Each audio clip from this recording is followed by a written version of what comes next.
Hello and welcome to the Wildcraft Home Edition. My name is James. I'm Lee and we are Woodland Classroom. And we run activities out here in the UK, outdoor activities and adventures for kids and for families. And we're the creators of Wildcraft Adventure.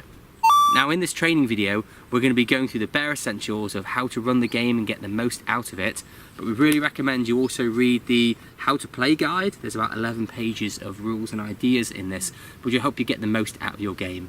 In this video, we're just going to go through the bare essentials. Thank you so much for buying this pack. We really hope you'll get a lot out of it. Yeah, we hope you have as much fun planning, preparing and running the game as we know your kids will have playing it.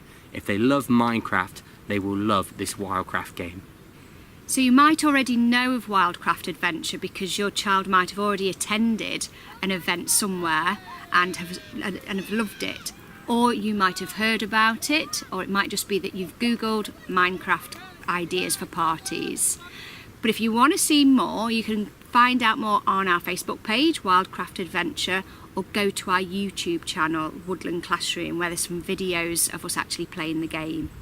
Yes, Wildcraft Adventures are being run here in the UK, in America, in Canada, and various other places across the world as well. So there might be an outdoor activity centre running Wildcraft Adventures somewhere near you. So do check it out.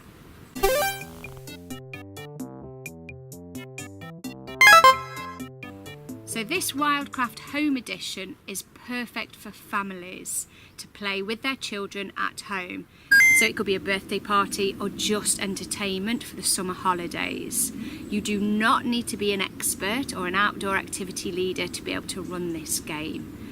So the game is designed to play in teams. You could have 2 teams, 3 teams, or even 1 team.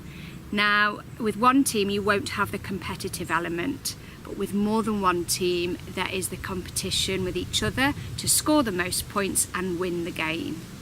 So as Lee said, anyone can run it, and we hope you have a lot of fun doing that.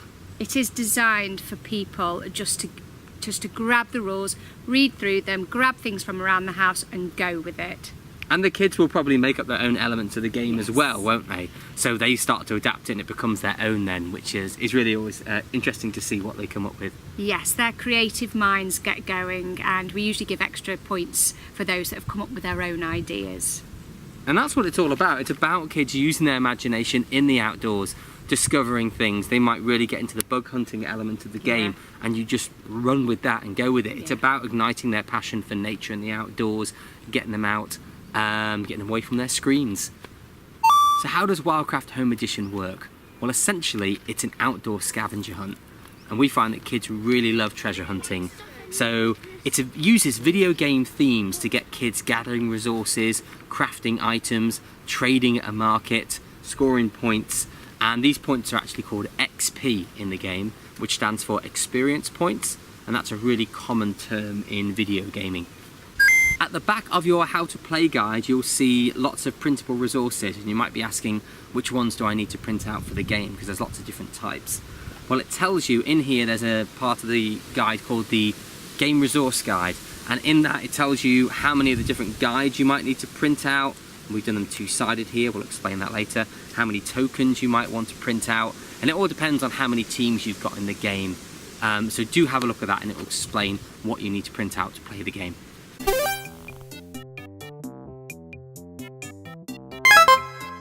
Setting up the game is really easy, whether it's in your back garden, a local park, a playing field or the woodlands.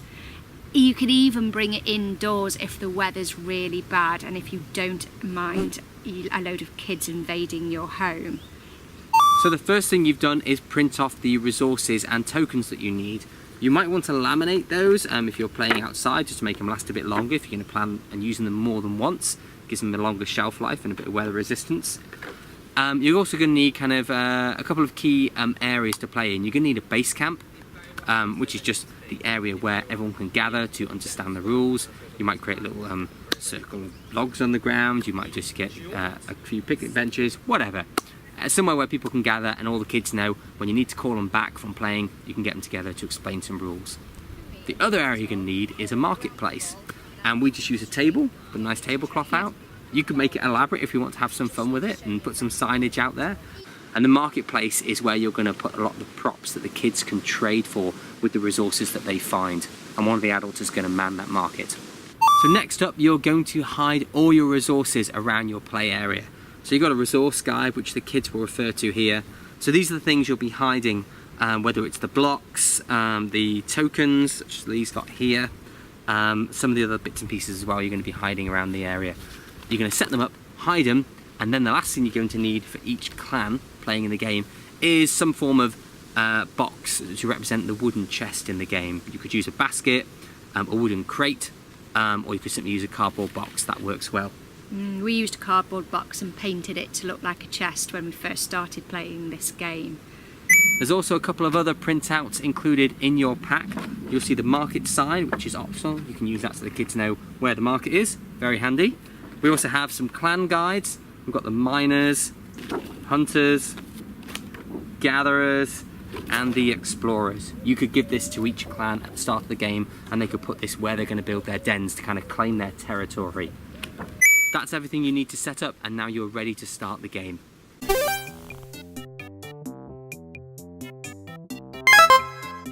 The minimum amount of adults you need to play this game is 2. The first one is the Games Master. Yeah, the Games Master has got final say on any rules in the game. They also are the keeper of the scores, and they also have an overview of what's going on with the whole game as well, and they can talk with the merchant, who is the other adult. I usually play the merchant. I'm behind the market, and children come to me to trade their resources for items which will help them to build their dens. So that's my role, and when everything's been bought off the market, I can then just engage with the children and perhaps help them build their dens. Yeah, one of the guides actually says what things the kids can trade for in the market here, so it explains that, and that's what the merchant will keep handy with them as well, so they know where they're at with the game if the kids have any questions about what things cost in the market. Any additional adults that you have during the game, you can call those village elders, and they're generally around to support the children. Maybe they need help building their den or counting up resources, whatever it may be. And if you've chosen to have the monster included in your game, then don't forget that one of your adults is going to be dressing up as a monster at the end of the game, which I can tell you the kids absolutely love. At the beginning of the game, I always read out these rules. Now, these are up to you. These are the rules we've decided work for us.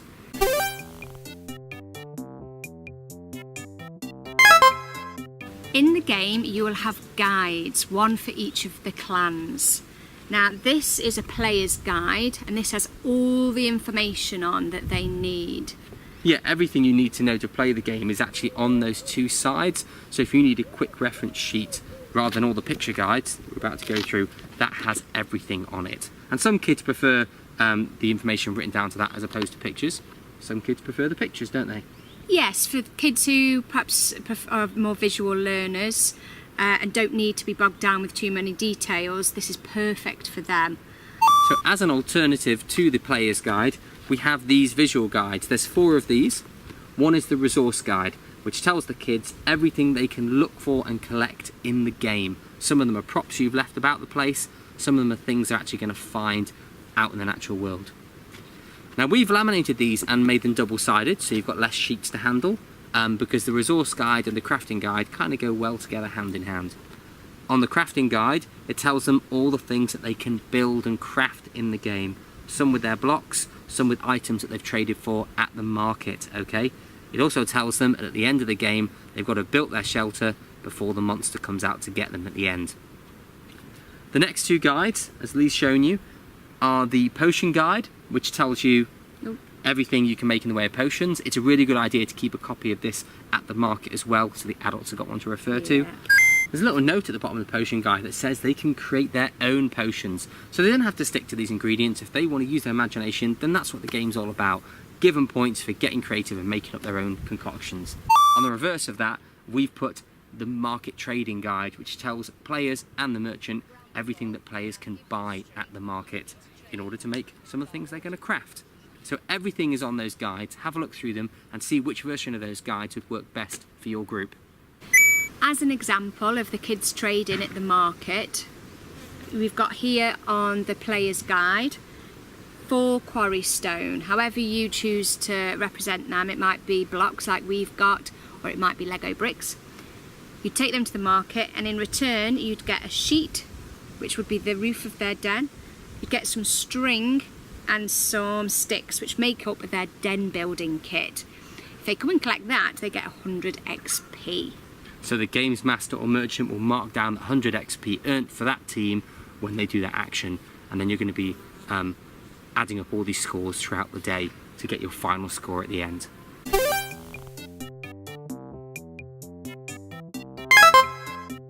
So in the game, the kids are going to be mining for resources, and in Wildcraft, mining means going out and hunting for these resources, collecting them from the garden and gathering them in their chest so they can earn points. Now, to represent these resources, which are given in the resource guide, we've got green, grey, white, red, yellow. We use colour blocks when we run the Wildcraft Adventure, but you could use objects from around the house or items you can get very cheaply. So big Lego play bricks, which are the right colours perhaps, or juggling balls, that would work well as well. Yeah. Make sure you keep one of each colour back, so at the beginning of the game you show them what it is and what they're actually looking for.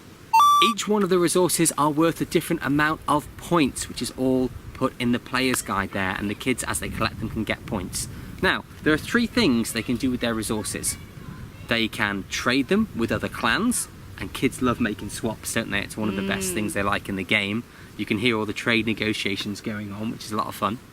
They can trade them for items at the market, for which they will get items back or maybe get XP. Or they can cash them in for XP, and that could be written down on their score sheet. They can do that, save that to the end of the game, or they could do that as the game goes on with the game's master and merchant. So there's 3 things you can do with your resources.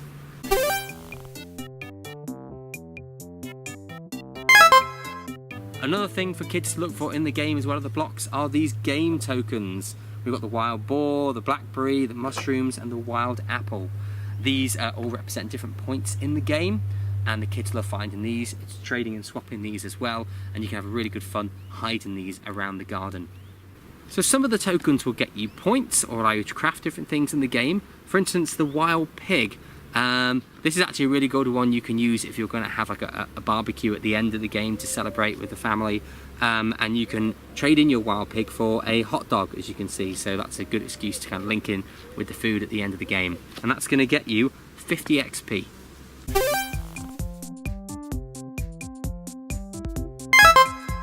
When it comes to den building, you can find things around the house that you can use. It could be a clothes horse or some kind of poles to help them use their dens. Old bed sheets. Old bed sheets. Perhaps an old family tent as well, that would work. And beyond that, the kids will use their own imaginations, which of course we can reward more points for if we want to.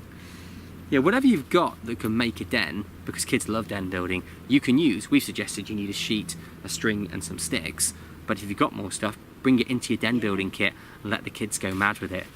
One thing that's important to remember when kids are building dens is a good role for the adults is to make sure whatever they're building is going to be nice and safe, tied together, and it's not going to fall down on their heads when they're first building. Good structural engineering lessons for the kids to be had here.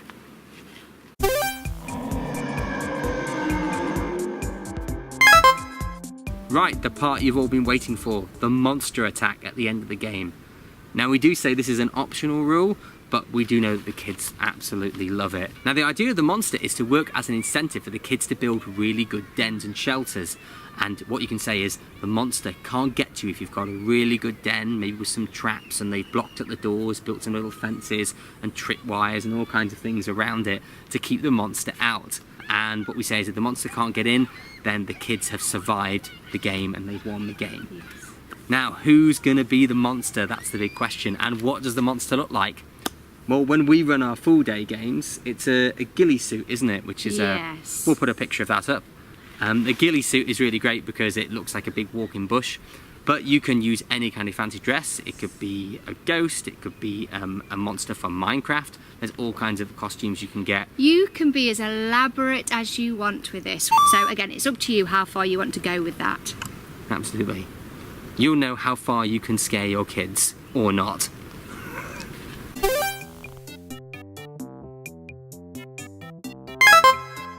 You've reached the end of the game and it's time to do the final scores. So the Games Master is going to count up all the scores that the kids have got from everything that they've crafted, and it's time for them to cash in anything that's in their chest, any of the resources that they've got for XP according to their resource guide. And you'll be pleased to hear that all the numbers are in multiples of 25, so it makes the math a lot easier and a lot quicker. Even I can do it. When we declare the final scores, you might have a prize for the winning clan if you want to. That's totally up to you. We'll leave that at your discretion. We don't. We find it's competitive enough without a prize, and we don't want anyone getting upset. What's important is the kids have had an awesome time playing the game, and they will.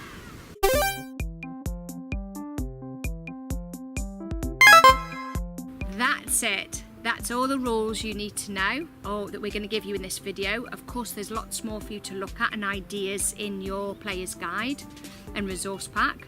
So make sure you read through it all. And yeah, I can't wait to hear, hopefully, how people are getting on with it. Yes, a sincere thank you for buying the Wildcraft Home Edition. It means a lot to us as the game creators, and we're very excited to see how people play it, and we hope you get in touch with us via the Wildcraft Adventure Facebook page. Maybe send us some pictures of your event and tell us how it's gone. Yes, I would love that. We know the kids are going to love it. It's been a huge success for Wildcraft Adventure. It started off with just us running the game, and we had such great feedback that we started taking it to other activity leaders across the world that have been running it. So there's something very powerful in this idea of getting the kids off their screen and outdoors by using these video game themes to entice them into outside, into activities that we know they love. Kids love building dens and playing out in the woods. Absolutely. It's how we grew up. Yeah, and luckily the game Minecraft lends itself extremely well to taking it outside and creating an adventure, just using the themes of the computer game. So have an amazing event. We hope it goes really well, and best of luck, and we hope we'll hear from you in the future. Thank you for watching. Bye-bye. Bye.